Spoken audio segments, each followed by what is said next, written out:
Good morning, students. This is Manoj Chetri from Bachpan and Seven Star Government School. So in today's class, we are going to learn about nouns and pronouns. In the previous classes, हमने इसके पहले classes में noun और pronoun के बारे में सीखे हैं और आप सभी को नाउन क्या है और प्रोनाउन क्या है ये आपको पता होगा। नाउन जो कि बेसिकली नेमिंग वर्ड्स, या अगर आप जो डेफिनेशन की तरफ जाओगे तो noun is the name of a person, place, animal और थिंग्स, किसी भी आदमी का नाम, जानवर का नाम, कोई जगह का नाम है ना, तो उसे नाउन कहते हैं। और प्रोनाउंस, अगर जो हम प्रोनाउंस की बात करें तो नाउन्स की जगह पे जो भी वर्ड्स के इस्तेमाल करते हैं तो प्रोनाउंस है, यानी pronouns are the words that use in the place of a noun. ये हमने पहले के क्लासेस में हमने पढ़े हैं और हमको अच्छी तरह से याद है। लेकिन नाउन और प्रोनाउन का डेफिनेशन या जो नाउन और प्रोनाउन क्या है उसके बारे में जानने के अलावा नाउन के कितने पार्ट्स हैं, नाउन में भी कोई पार्ट्स रहते हैं या उसको डिवाइड किया गया है। जैसे नाउन्स को बेसिकली 3 हिस्सों में डिवाइड किया गया है, वो है यहां मैंने लिख दिया है, देखिए काइंड्स ऑफ नाउन्स। एक तो है कलेक्टिव नाउन, मैंने यहाँ पे नाउन जो है ये कैपिटल लेटर में इसीलिए लिखा है ताकि आपको समझने में आसानी हो जाए। तो नंबर 1 हो गया कलेक्टिव नाउन, 2 नंबर में आता है मैटेरियल नाउन्स और 3rd में आता है एब्स्ट्रैक्ट नाउन्स। ठीक है, अभी जो सबसे पहले मैंने बात किया कलेक्टिव नाउन्स, वो है क्या? It is the name of a person, number, और it is the name of a number or just collection of persons or things। अगर हम किसी भी चीज या किसी भी आदमी, अगर एक से ज्यादा के बारे में एक साथ में बात करें तो वो हो जाता है कलेक्टिव। यानी सिंपल वर्ड में कलेक्शन मतलब क्या है, हम जो कोई भी चीज का कलेक्शन करते हैं ना, वो चाहे फोटोग्राफी हो, चाहे वो पोस्ट कार्ड्स हो, चाहे वो पेन हो, चाहे पेंसिल हो, एक जगह इकट्ठा करते हैं, राइट? तो वो है कलेक्शन। यानी जो नाउन्स भी, यानी अगर सिंपल में कलेक्टिव नाउन्स क्या है तो एक से ज्यादा नाउन्स के बारे में अगर हम एक साथ बोले, आप सब पकड़ लो, आप लोग एक ही जगह इकट्ठे हो 8 या 10, तो उसे ग्रुप कहा जाता है। तो ग्रुप जब हम बोलेंगे तो एक साथ में वहां एक से ज्यादा स्टूडेंट्स या आदमी रहते हैं। लाइक स्टूडेंट्स, यहाँ पे मैंने कुछ एग्जांपल्स दिया है, देखो यहाँ पे सबसे पहले एग्जांपल दिया है मैंने फ्लॉक। फ्लॉक किसे कहते हैं? यानी झुंड, एक से ज्यादा, एक ही जगह में अगर कोई जानवर एक से ज्यादा हो तो उसे फ्लॉक कहते हैं।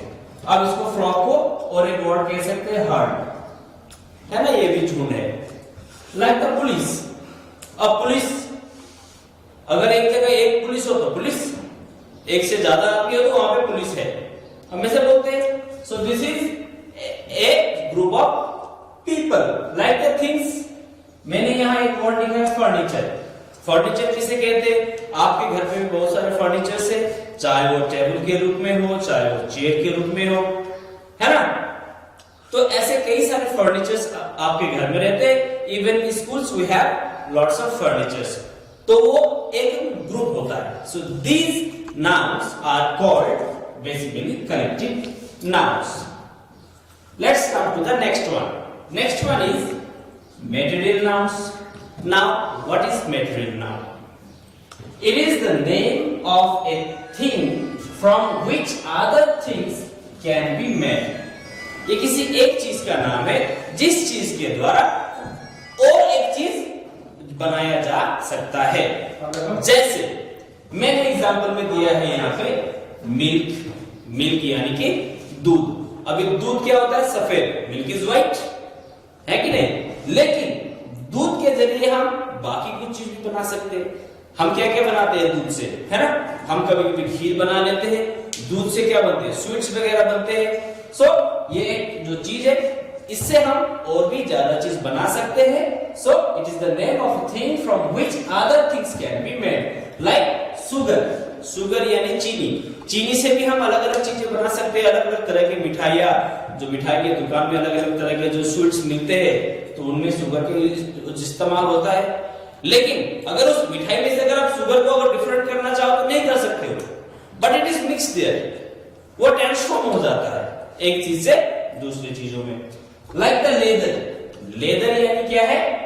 लेदर यानी चमड़ी, जो जानवर मरने के बाद जो उसका जो स्किन में जो चमड़ी हमारे जूते, बैट्स वगैरह बनाने में इस्तेमाल होते हैं। Even the bags that we are wearing, वो बैग्स वगैरह बनाने के लिए भी लेदर का इस्तेमाल हम करते हैं। तो ये जो चीजें हैं एक चीजों से दूसरी चीजों में ट्रांसफॉर्म हो जाता है, इससे अलग अलग चीजें भी हम बना सकते हैं। So they are called material noun. Material यानी मटेरियल जो सामान, कोई एक सामान जिसके जरिए हम और चीजें बना सकते हैं। And the third is abstract noun. Now what is abstract noun? It is a word, यह एक शब्द है that tells us, जो कि हमें बताता है about the nature. Nature means आप अगर कहीं पे जा रहे हो और किसी के घर के सामने आपने देखा कि सुंदर वहां पे एक गार्डन है, तो वो नेचुरल ब्यूटी है ना, तो हम बोलते हैं कितना सुंदर नजारा है। तो नेचर यानी कि नजारा। सो क्वालिटी, इसी तरह क्वालिटी क्या होता है? आप स्वीट्स वगैरह खाते हो, आप चिप्स खाते हो, बिस्किट्स खाते हो, तो हर चीज का अलग अलग क्वालिटी रहता है। कोई अच्छा रहता है और कोई खराब रहता है। So this is other quality. And और एक्शन ऑफ ए पर्सन और थिंग, मतलब एब्स्ट्रैक्ट नाउन जो है is a word that tells us the nature, quality और एक्शन ऑफ ए पर्सन और थिंग। किसी भी आदमी या चीज का जो नेचर होता है, जो क्वालिटी होता है, उस क्वालिटीज को अगर हम बताने जाएंगे, उस तरह के वर्ड्स को एब्स्ट्रैक्ट नाउन्स कहते हैं। जैसे मैंने यहाँ पे कुछ एग्जांपल्स एब्स्ट्रैक्ट नाउन्स के लिख दिए हैं। तो जैसे ऑनेस्टी, ऑनेस्टी यानी साधुता, यानी जो नम्र भाव से जो रहता है वो आदमी के पास रहता है। और एक कहावत भी है, honesty is the best policy, है ना। सो लाइक दैट एंगर, ये भी ह्यूमन में पाया जाता है, इवन जानवरों में भी पाया जाता है। एंगर यानी कि गुस्सा, गुस्सा एक क्वालिटी होता है। आपके घर में अगर कोई जानवर वगैरह भी है, उसका भी एक क्वालिटी रहता है। कोई कोई जानवर क्या होता है, हम अगर प्यार से बुलाते हैं वो आ जाता है, इवन सामने जाके उसको प्यार करो वो कुछ एक्शन नहीं करता है। लेकिन ऐसे कुछ जानवर रहते हैं जिनके सामने जाते ही वो आपको दूर से अटैक करने की कोशिश करता है। These are the qualities of an animal. Like the humans, they have some qualities, right? And the beauty, beauty यानी सुंदरता, वो भी एक क्वालिटी है। एंड ये खासकर कोई, वो चाहे सैलरियो में हो, वो चाहे इंसान में हो, कोई लड़का हो, कोई लड़की हो, कोई आदमी हो, कोई बुजुर्ग हो, वो सुंदर होते हैं, है ना। खासकर लड़कियों में ज्यादा यूज होता है ब्यूटी। तो इसी तरह जो सैलरियो में भी ये जो ब्यूटी वर्ड वहां पे आ जाता है। तो जैसे हमारे स्कूल में 2 गार्डन है, तो अगर हम या कोई दूसरा आदमी उधर से गुजरता है तो एक अच्छा चीज देखता है, वाह व्हाट ए ब्यूटी, कि क्या नजारा है। So these are the word that tells us about the nature, quality और एक्शन। इसीलिए इन वर्ड्स को एब्स्ट्रैक्ट नाउन कहा जाता है। So basically, till now we have discussed about 3 kinds of nouns. They are the first of all the collective noun, then comes the material noun, then the abstract noun. अभी ये तो हो गया nouns के बारे में। अभी हमने एक एक वर्ड्स के बारे में यहाँ पे हमने डिस्कस किया। अभी आपको ये भी पता है कि नाउन्स में जो कुछ नाउन्स होते हैं काउंटेबल और कुछ नाउन्स होते हैं अनकाउंटेबल, वो भी नाउन की क्वालिटी है। अब काउंटेबल नाउन क्या है और अनकाउंटेबल नाउन क्या है? काउंटेबल नाउन यानी जिन नाउन्स को हम आसानी से काउंट कर सकते हैं, like 1 2 3। Suppose I have 1 pen, ये एक के जगह में 10 पेन भी हो तो मैं इसको काउंट कर सकता हूं। लेकिन कुछ चीजें ऐसे हम जिन्हें काउंट 1 2 में काउंट नहीं कर सकते। So these are called uncountable noun. Basically अगर कहा जाए तो जो कलेक्टिव नाउन्स है, कलेक्टिव नाउन्स को हम काउंट कर सकते हैं। सो और मतलब जो कलेक्टिव नाउन्स का हम सिंगल से प्लूरल भी कर सकते हैं। तो जो नाउन्स हम सिंगल से प्लूरल कर सकते हैं वो काउंटेबल नाउन होते हैं। लेकिन मटेरियल नाउन, एब्स्ट्रैक्ट नाउन को आप सिंगुलर से प्लूरल नहीं कर सकते हो। यानी यहां जैसे पकड़ लो, मैंने मिल्क लिखा है, शुगर लिखा है, लेदर लिखा है, इनमें आप मिल्क्स सुगर्स नहीं हो, ठीक है। इसी तरह यहाँ ऑनेस्टी, एंगर, जो ब्यूटी, जो वर्ड लिखे हैं मैंने, इनको आप, इनका कोई प्लूरल फॉर्म नहीं होता है। अगर किसी चीज का प्लूरल फॉर्म नहीं होता है तो वो हमेशा आपको जो apart from the collective nouns, so they are uncountable. Only collective noun जो है वो जो countable noun में करा दिया जाता है, बाकी material noun, ये abstract noun, ये uncountable में ही हमेशा गिनते आते हैं। So students, ये था nouns के बारे में। Next, we come to know about the pronouns and the parts of pronouns. Okay? But before that, ये आपको लर्न करना है। हम ये इसके जो अगले ही जो भी ब्रेक के बाद मैं आपको प्रोनाउंस के बारे में बता रहा हूं, प्रोनाउंस क्या है और उसके पार्ट्स क्या है। So stay tuned.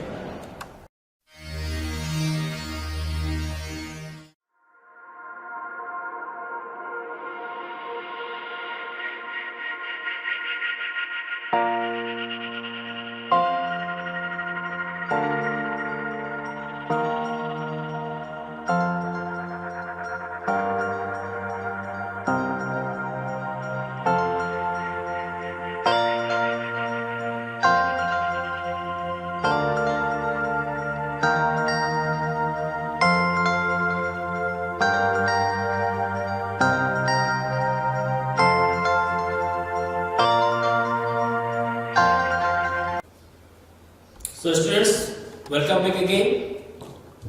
So earlier break में जाने के पहले आपको मैंने बताया था कि नाउन्स के बारे में, नाउन्स क्या है और नाउन्स के क्वालिटीज क्या है।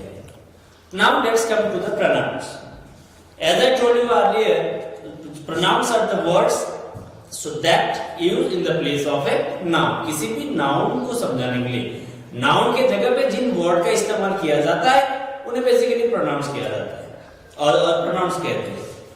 और हमने प्रीवियस क्लास में प्रोनाउंस के बारे में बहुत सारी चीजें हमने सीखी। अब जैसे प्रोनाउंस क्या क्या है ना, और उनमें हमने पर्सनल प्रोनाउंस के बारे में भी सीखा। तो ना उसके अलावा आपके जैसे क्लासेस बढ़ते जाएंगे, आपको अलग अलग चीज की अलग अलग क्वालिटी मिलते जाएंगे। अब उसके अलावा क्या क्या है कि कौन से प्रोनाउंस में आप सीखेंगे। एक तो डेमोन्स्ट्रेटिव प्रोनाउंस। अब डेमोन्स्ट्रेटिव प्रोनाउंस क्या है? Demonstrative pronouns they refer to a specific noun. किसी भी नाउन के बारे में जब हम डिस्कस करते हैं तो स्पेसिफिक तरीके से, यानी स्पेसिफिक यानी अब जैसे पकड़ लो, ये मार्कर मतलब मेरा है, दिस इज माय मार्कर, ये मार्कर मेरा है। तो हो सकता है यहां और एक मार्कर है, यहां पे आपके सामने देखो यहां पे दो मार्कर है, लेकिन दो मार्कर में से मैंने इस मार्कर को मेरा कहा, मैंने इसको नहीं कहा, तो ये मेरे लिए स्पेसिफिक हो गया। ठीक है, right? So they refer to specific nouns. Suppose मैंने एग्जांपल लिखे है, this is my house, this is my house में यह मेरा घर है। अगर मेरे आंखों के सामने अगर दो तीन घर होते लेकिन मैंने ये घर को ये अपना घर क्यों कहा? क्योंकि ये घर मेरे लिए स्पेसिफिक है। मैं बाकी दो घर को जानता हूं, लेकिन उस वो घर जो बाकी दो घर मेरे घर के सामने है वो घर मेरा नहीं है। लेकिन मैंने जिस घर के बारे में बोला है उस घर में मैं जाता हूं, वहां सोता हूं, वहां खाता हूं, वहां खेलता हूं, जो भी करता हूं वो मेरे लिए स्पेसिफिक है वहां से। और वो जो घर के बारे में डिस्कस किया, उस घर के सारे, उसमें घर में अंदर क्या रूम है, वहां पे कौन सा बेड है, वहां पे कोई चेयर कौन सा है, कौन से कलर का है, उन सब के बारे में मुझे नॉलेज है। Because this house is specific to me. ठीक है, like these are the things I don't like. अब मुझे बहुत सारी चीजें पसंद नहीं है, या बहुत सारी चीजें मुझे पसंद हो सकते हैं, लेकिन ये चीजें यानी सपोज मेरे सामने किसी ने गलत हरकत की थी और वही गलत हरकत मुझे पसंद नहीं है, या मेरे सामने कोई किसी ने 5-6 चीजें खाने के लिए ला दिया, जो चीजें मुझे पसंद नहीं है उनमें से मैंने 2-3 चीज को डिवाइड कर लिया और उसको बोला कि ये चीजें मुझे पसंद नहीं है, लेकिन बाकी चीजें मुझे पसंद है।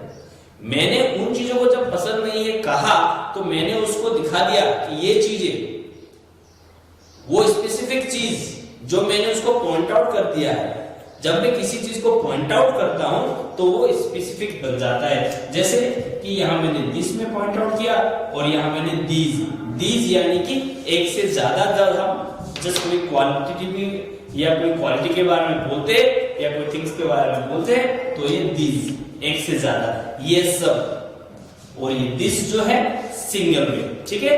This marker is mine, okay. अगर मैं बोलूं I don't like these books. These एक से ज्यादा यानी more than one. These are the difference between this and these. So यहाँ मैंने कुछ चीज को स्पेसिफिक तरीके से बताया है यानी कि पॉइंट आउट किया है। तो इसीलिए ये होते हैं demonstrative pronouns. Now the next is indefinite pronouns. Indefinite pronouns यानी कैसे उसी चीज का ऑपोजिट। जैसे मैंने यहाँ मैंने डेमोन्स्ट्रेशन दिया है। डेमोन्स्ट्रेशन यानी क्या है? डेमोन्स्ट्रेशन यानी मैं किसी चीज को अगर दर्शाऊं, अभी सपोज मैं आपके सामने कोई एक टॉपिक लेके आपको डेमोन्स्ट्रेट कर रहा हूं, मैं आपके सामने किसी टॉपिक को डेमोन्स्ट्रेशन कर रहा हूं, वो है डेमोन्स्ट्रेटिव। और जो इनडेफिनिट प्रोनाउंस जो है डेमोन्स्ट्रेटिव प्रोनाउंस का ऑपोजिट। यहां मैंने कोई चीज को स्पेसिफिक तरीके से यानी किसी चीज को पॉइंट आउट करके बताया है, उसी तरह इनडेफिनिट प्रोनाउंस में किसी चीज को पॉइंट आउट नहीं किया जा सकता है। जैसे कि ये सब, अभी ये सब यानी ये सब जब मैं बात करूं तो इसमें कई सारी चीजें आ जाती हैं। सारे लोग, अभी सारे लोग यानी अगर किसी जगह पे अगर 8 या 10 आदमी होते तो मैंने बोला कि सारे लोग यहां से चले गए, तो मैंने किसी के बारे में सिंगल के बारे में नहीं कहा, मैंने वहां जितने आदमी थे सबके बारे में बताया। अब उन आदमी में कोई अच्छा भी हो सकता है और कोई खराब भी हो सकता है। सो लाइक दैट मैंने यहाँ कुछ एग्जांपल्स भी दिए हैं। ऑल आर ड्रॉन, ड्रॉन यानी कि डूब जाना, ठीक है। जब कोई पानी में डूब जाता है ना तो उसे ड्रॉन कहते हैं। ऑल आर ड्रॉन, सारे डूब गए थे। अभी सारे डूब गए थे, मैंने वहां किसी का नाम लिया नहीं, मैंने किसी इंडिविजुअल का नाम नहीं लिया। जिस तरह मैंने आगे डेमोन्स्ट्रेटिव प्रोनाउंस में मैंने this is my house, these are the things, यहां मैंने दिस और दीज का इस्तेमाल किया था, यहां मैंने किसी स्पेसिफिक चीज को पॉइंट आउट नहीं किया है। ऑल आर ड्रॉन यानी सारे डूब गए थे, मतलब नाव पे जितने आदमी थे सारे डूब गए, मैंने किसी का नाम यहां नहीं लिया। Like that anybody can that, anybody can do that, कोई भी कर सकता है, वो कोई भी कर सकता है, कोई भी कर सकता मतलब ये राहुल भी कर सकता है, या सीता भी कर सकती है, या साहिल भी कर सकती है, या गोकुल भी कर सकता है, कोई भी कर सकता है। मैंने यहाँ I am not taking any specific name here, anybody can do that, okay. यहाँ पे जो एनीबॉडी, इसमें जो ऑल है ये है इनडेफिनिट प्रोनाउंस, बिकॉज मैंने यहाँ किसी का नाम स्पेसिफिक या स्पेसिफाई नहीं किया है, okay. Next let's come to the third one. The third is reflexive pronoun. Reflexive और जो प्रोनाउंस तब नजर आता है जब हम सिंपल में अगर आपको कहे हम किसी वर्ड के लास्ट में सेल्फ और किसी वर्ड के लास्ट में हम सेल्फ यूज करते हैं। जो वर्ड के साथ वो मतलब बाद में हम अगर सेल्फ या सेल्फ इस्तेमाल करते हैं उन वर्ड को रिफ्लेक्सिव प्रोनाउंस कहते हैं। Means when self is added to personal pronoun like my, him, my और हिम क्या है? पर्सनल प्रोनाउंस है ना, प्रोनाउंस, और वो पर्सन पे जब आता है पर्सनली तो पर्सनल प्रोनाउंस कहते हैं like me, him and self जो ऐड होता है किसके पीछे? आवर के पीछे, देम के पीछे, तो जो वर्ड आता है वो रिफ्लेक्सिव प्रोनाउंस कहते हैं। Suppose he spoke to himself, उसने अपने आप से बात की थी, अपने आप से, हिमसेल्फ। यहां मैंने जो पर्सनल प्रोनाउन हिम है उसमें सेल्फ लगाया, तो यहां पे जो कंपाउंड वर्ड है ना, तो दो वर्ड को मिला के जब एक वर्ड बनता है कंपाउंड वर्ड कहते हैं। हिमसेल्फ जो हुआ इसे रिफ्लेक्सिव, जो रिफ्लेक्सिव प्रोनाउंस कहते हैं। Like they hurt themselves, hurt यानी कि चोट पहुंचाना, सो देमसेल्व्स यानी खुद को, उन्होंने खुद को चोट पहुंचाया, उन्होंने खुद को चोट पहुंचाया। लेकिन यहां मैंने देम, तो देम पर्सनल प्रोनाउन में मैंने यहां सेल्फ्स लगाया। अब यहां जो सेल्फ और यहां सेल्फ क्यों लगा? ये तो आपको जो पहले भी हमने जब जो सिंगुलर से प्लूरल जब किया था ये तो आपको पता होगा, क्योंकि सेल्फ लास्ट में क्या है, एफ है। मैंने आपको प्रीवियस क्लास से आपको याद होगा जब सिंगुलर से प्लूरल करते हैं एफ अगर लास्ट में होता है तो क्या लगाते हैं हम, वीएस लगाते हैं। यहाँ हिम में मैंने सेल्फ लगाया, हिम यानी एक आदमी के बारे में बात किया, यहाँ देम के बारे में बात किया, मोर देन वन पर्सन तो प्लूरल फॉर्म में आएगा सेल्फ का, so that is why I used themselves. Okay, तो ये तो सिंगुलर प्लूरल में आपको पहले भी अपने आप को पता होगा। सो स्टूडेंट्स ये तीन प्रोनाउंस अभी हमने डिस्कस किया, एक तो डेमोन्स्ट्रेटिव प्रोनाउंस, एक इंडेफिनिट प्रोनाउंस और एक है रिफ्लेक्सिव प्रोनाउंस। डेमोन्स्ट्रेटिव प्रोनाउंस हम किसी चीज के बारे में अगर स्पेसिफिक तरीके से अगर किसी चीज को पॉइंट आउट करके उसी चीज के बारे में बताते हैं तो हो जाता है आपका डेमोन्स्ट्रेटिव प्रोनाउंस। यानी अगर मैं किसी का डेमो दिखाता हूं, आप लोग मोबाइल यूज करते हो, मोबाइल में डेमो होता है वो आपको दिखा देता है, आपको पॉइंट आउट कर देता है हर चीज के बारे में, ये चीज ये है, ये चीज ये है, स्पेसिफिक, सो दैट इज उसे कहते हैं डेमोन्स्ट्रेटिव। इंडेफिनिट किसे कहते हैं, जो कि डेफिनिट नहीं होता है, क्योंकि अगर किसी चीज के बारे में डेफिनिट नहीं हो दैट इज इंडेफिनिट। ओके, मतलब जो डेमोन्स्ट्रेटिव प्रोनाउंस का ऑपोजिट, ठीक है, and the reflexive pronouns. So these three pronouns you have to learn in today's chapter. So students, I hope whatever the things so we have discussed till now in today's class you understood very well. So to understand more what you have to do, you have to so go through it at home, and apart from so learning it at home, what you have to do, you have to make practice of writing in notebooks also.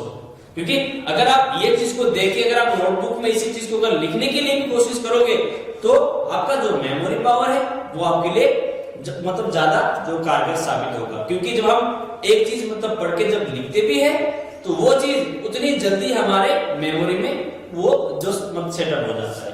और इसके और भी फायदे हैं, एक तो आपका फायदा है आपका मेमोरी आपको लर्न हो गया, अपार्ट फ्रॉम दैट आपके जो स्पेलिंग्स वगैरह है वो सही हो गए, और एक फायदा है आपके हैंडराइटिंग अगर गलत होते तो वो सही हो जाते हैं, राइट। सो टुडे आज की क्लास में हमने नाउन्स और प्रोनाउंस के बारे में सीखा और उसके क्वालिटीज के बारे में सीखा। So in the next class we are going to learn more about English grammar. So आज के लिए इतना ही। तो आपको अगर हमारे वीडियो लाइक्स है तो इसको लाइक्स करें और इसको समझने के लिए ज्यादा से ज्यादा इस वीडियो को देखें, ताकि हम जो आपको समझाने की कोशिश कर रहे हैं वो आप आसानी से समझ सको। So thank you very much.